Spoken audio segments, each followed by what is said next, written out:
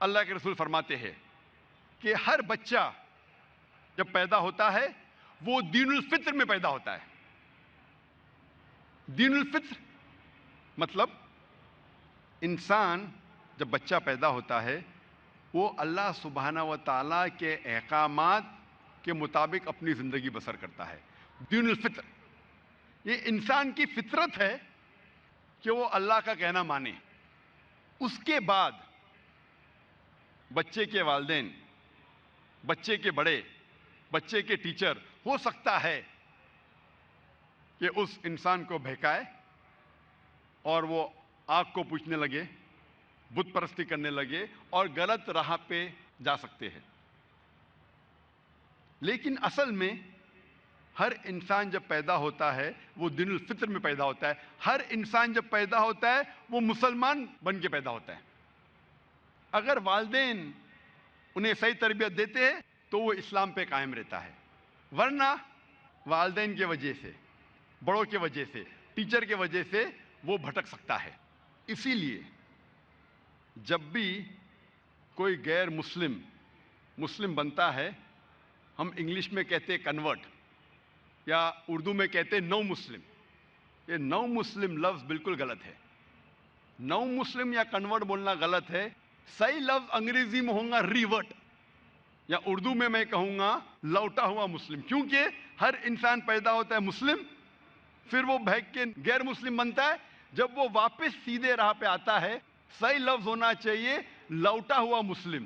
نو مسلم مطلب نیا مسلم، یہ غلط لفظ ہے۔